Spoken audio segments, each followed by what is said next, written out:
पहला ऐसा प्रधानमंत्री देश आज़ाद होने के बाद आपने देखा होगा जिन्होंने अपने धर्म अपने संस्कृति के विरासत को पता नहीं सदियों विरासत को समुद्र के अंदर जा करके द्वारिकाधीश जी का दर्शन किया। समुद्र उसका पर्सनल कुछ नहीं है, वो सारा गवर्नमेंट के पैसे पे एंजॉय कर रहे हैं और कुछ नहीं कर रहा। हर जगह 1000 वर्ष के लिए पत्थर लगा दिए, यहाँ तोड़ दिए, वहाँ तोड़ दिए, वहाँ पत्थर लगा दिया। आपने सिर्फ हिंदुस्तान में मुसलमानों को वोट बैंक के रूप में यूटिलाइजेशन किया, मुसलमानों को भरमाया है, मुसलमानों को वोट के रूप में यूज किया। बताइए ना। जय हिंद, नमस्कार, मैं हूं आपका अपना के। अब तक आप देखना शुरू कर दिए हैं तेज रफ्तार। इस बार 400 से पार लोकसभा का चुनाव करीब है। हम यहां जानने का प्रयास कर रहे हैं, लगातार यही जानने का प्रयास कर रहे हैं कि इस लोकसभा में किसकी सरकार आएगी। सबसे पहले स्वागत है सर हमारे तेज रफ्तार में। हाँ, मैं विजय जी और मैं गाजियाबाद से हूँ। जी जी मैं बिल्कुल चाहता हूँ कि पूर्ण 450 आए जी। 400 ही नहीं, मैं तो सोचता हूँ 450 आए कम से कम। हाँ। मोदी जी इतनी बहुमत से बने कि पूरी दुनिया में धमक जाए उनकी। अच्छा। ऐसी धमक जाए पूरी दुनिया में। हाँ। कि दुनिया के बड़े बड़े नेता जो है ना। हाँ। अभी तो 1-2 ही पैर पे गिरे हैं। हाँ। दुनिया के मैक्सिमम नेता उनके पैर पे गिरे। अच्छा। ये मैं चाहता हूँ। चलिए, मैं आपके साथ मैडम भी है। मैडम, आप गृहिणी हैं, आपके घर में खाना बनाते होंगे। मोदी जी के राज में सिलेंडर का रेट महंगा हो गया है? बिल्कुल ही नहीं महंगा हुआ है। राशन मुफ्त मिल रही है। अच्छा, कितना मिल रहा है आपको? पर पर्सन पे 5 kg 5 किलो मिल रहा है। अच्छा, भारत के न्याय की बातें करते हैं राहुल गांधी, रोजगार की बातें करते हैं राहुल गांधी। तो आपको क्या लग रहा है, इस बार मोदी जी आएंगे या राहुल गांधी आएंगे? मोदी जी ही आएंगे। मोदी जी आएंगे, बिल्कुल आना। न्याय की बातें कर रहे हैं, जो युवाओं की बात कर रहे हैं, वो ऐसा तो नहीं है, लेकिन मोदी जी और राहुल गांधी से बोलते ही हैं। मोदी जी ने तो करके दिखाया है। अच्छा, सही में मोदी जी करके दिखाए हैं? बिल्कुल। हाँ। देखिए आप सामने। हाँ। सामने ही तो बता रही हैं, करके दिखाई है। हाँ। मोदी जी के राज में महिला सुरक्षित नहीं है? नहीं, ऐसी बात नहीं है, महिला सुरक्षित है। हाँ। और मतलब क्या पहले बोलते की हैं, अपेक्षा बहुत ज्यादा सुरक्षित है। पहले की अपेक्षा बहुत ज्यादा। 100% देखिए 100% जो होना आप सोच रहे हैं वो तो कहीं भी नहीं है। अच्छा। क्या अमेरिका में है? हाँ। लंदन, दूसरा जापान में भी है। हाँ। 100% है। हाँ। नहीं है ना? अच्छा, लेकिन आपको ये नहीं लग रहा कि मोदी जी कह रहे हैं, वो लोग विपक्ष कह रहे हैं कि मोदी जी यहाँ तानाशाही कर रहे हैं? देखिए, विपक्ष जो है वो सब दिन तानाशाही ही किया है। हाँ। इसीलिए वो यही भाषा बोलता है। सब दिन वो तानाशाही ही किया है। अच्छा। यहाँ पे कोई तानाशाही नहीं है। मोदी जी के पास तानाशाही अगर होता ना तो बहुत कुछ हो गया होता। कुछ नहीं, वो बिल्कुल बहुत ही न्यूट्रल चलते हैं। बहुत ही विपक्षियों को भी बहुत आदर करते हैं। अच्छा। बहुत आदर देते हैं, किसी को भी कभी भी। उनके लिए कोई विपक्ष नहीं, सभी देश की जनता बराबर है। राहुल गांधी युवाओं की बात करते हैं, बेरोजगार की बात करते हैं, भ्रष्टाचार की बात करते हैं, लेकिन वो कहते हैं कि हमारी बातों को आगे तक करने ही नहीं देते, हमारी बात सुनना ही नहीं चाह रहे हैं, जनता हमें लाना ही नहीं चाह रहा है। इस तरीके की बातें कर रहे हैं। बिल्कुल वो सही कह रहे हैं, क्योंकि 10 साल तो जनता अभी देखी है ना। अच्छा। बाकी हम लोग तो पहले वाला भी देख चुके हैं। हाँ। लेकिन अभी नया जनरेशन जो है वो भी 10 साल तो देखी है। हाँ। तो देखने के बाद जनता अपना निर्णय बता रही है। उनका बात सुनना ही नहीं चाहता। हाँ। क्यों सुनेगा? उनके बात के पैर बिना सिर पैर के बात करते हैं वो। अच्छा, आप लोग क्या चाहते हैं, इस बार ईवीएम से वोट हो? बिल्कुल। बैलेट पेपर से, सॉरी। नहीं, जरूरत ही नहीं है ना। काहे के लिए बैलेट पेपर से होना? लूटने के लिए जगह जगह बैलेट पेपर लूटते जाएंगे। अगर बैलेट पेपर से होना था तो बैलेट पेपर से इलेक्ट्रॉनिक क्यों किया गया? इसीलिए किया गया ना, अच्छा से टाइम से, बिना मतलब लूटपाट ना हो, लड़ाई झगड़ा ना हो, इसीलिए किया गया ईवीएम। वो तो कह रहे हैं कि ईवीएम को बीजेपी वाले हैक कर रखे हैं। इधर आ जाइए।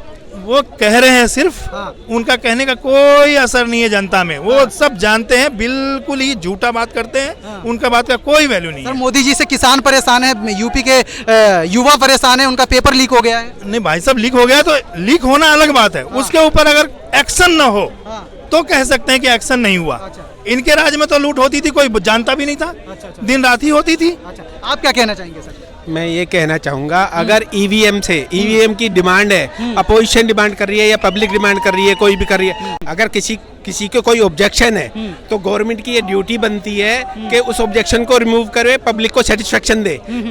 ईवीएम से ही कराने से क्या फायदा है, मेरे को समझ में नहीं आ रहा। उनको क्या फायदा है गवर्नमेंट को, ये बताइए ना मेरे को। क्या फायदा है उससे? मतलब आपके कहने के बाद मतलब है कि विपक्ष अगर बोल रहा है तो नहीं, पब्लिक बोल रही है। कोई भी, मैं आई एम पब्लिक पब्लिक नहीं बोल रही है। सुनो मेरी बात। पब्लिक पोलिंग करती है। मैं पब्लिक हूँ, मुझे बैलेट पेपर से चुनाव नहीं कराना। ये विपक्ष के लोग बोल रहे हैं, और जितने दल्ले चमचे हैं ना विपक्ष के, वो बोल रहे हैं। किसी एक आम पब्लिक को उठा के किसी भी कोने में आप देख लो, वो यही कहेगी कि ईवीएम से ही चुनाव होगा, क्योंकि इसी ईवीएम को इन्हीं लोगों ने लाया है। ईवीएम आज 10 सालों में नहीं आया है।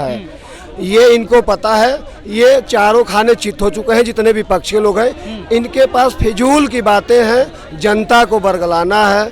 मोदी से डरे हुए हैं। मोदी के इन 10 साल के कार्यकाल से, इस 10 साल में इन्होंने जो गंभीर मुद्दे को खत्म किया, जो डिसीजन लिया है, इनकी वजह से इनकी हालत खराब हो चुकी है। अभी जैसे कल की बात है, पहला ऐसा प्रधानमंत्री देश आज़ाद होने के बाद आपने देखा होगा जिन्होंने अपने धर्म, अपने संस्कृति के विरासत को, पता नहीं सदियों विरासत को समुद्र के अंदर जा करके द्वारिकाधीश जी का दर्शन किया, समुद्र के नीचे जा करके।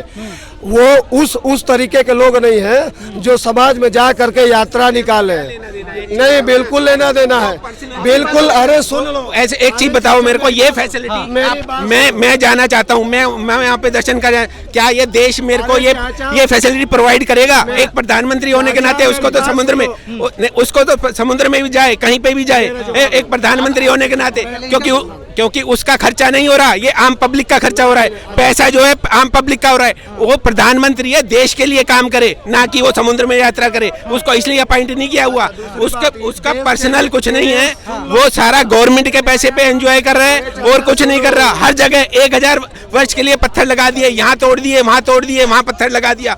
आज भी उद्घाटन किया है उसने रेलवे का। एक चीज बताओ, इतने सारे स्टेशन का, जब तुम ये जो हिंदुस्तान ने कर्जा लिया है ना, या हमारी प्रोग्रेस के लिए कर्जा ले रहा है, वो आने वाली गवर्नमेंट पे करेगी। वो तो कल को चला जाएगा, कल का किसी का भरोसा नहीं है, कौन रहना है कौन नहीं रहना, कौन सी गवर्नमेंट आनी है। वो देश ने कर्जा लिया है, देश को पे करना पड़ता है। लोन जो लिया हुआ है देश के ऊपर, वो आम पब्लिक को पे करना पड़ेगा। ये बीजेपी को या नरेंद्र मोदी को नहीं करना पड़ेगा, ये नरेंद्र मोदी को नहीं करना पड़ेगा। अरे चाचा, आपको जितनी तकलीफ हो रही है, इतनी तकलीफ, अरे मेरी बात सुनो, बीच में मत बोलो, सुनो मेरी बात। मैं सुन रहा था, आज से 10 साल पहले जो स्थिति थी उसमें आपको तकलीफ नहीं हो रही थी। इनके सरकार में, इसी कांग्रेस के सरकार में एक आतंकवादी जा करके, प्रधानमंत्री थे उस टाइम मनमोहन सिंह, हाथ मिलाता था, बैठ के चाय पीता था यासीन मलिक से, तब उनको तकलीफ नहीं होती थी। यही नेहरू जी विदेशों से सिगरेट मंगा के पीते थे, उसमें इनको तकलीफ नहीं होती थी। जबकि उनको एक वोट भी नहीं मिला था, उस टाइम मिला था सरदार वल्लभ भाई पटेल को। तब उन्होंने प्रधानमंत्री किसको बनाया? नेहरू जी को बनाया, तब इन्हें तकलीफ नहीं होती थी। आज इनको दिख रहा है कि मोदी जी अगर कहीं अपने धर्म और संस्कृति की बात करते हैं तो उसमें इनको तकलीफ हो रही। आज तक आपने क्यों नहीं हमारे धर्म संस्कृति को, धर्म और संस्कृति की बात क्यों नहीं की? कोर्ट में जाने से पहले राम मंदिर का मुद्दा आपके पास था, आपने क्यों नहीं हल करवाया? या देश के जितने भी हमारे संस्कृति, जितने भी धार्मिक स्थल, उसके ऊपर आपने बात क्यों नहीं की?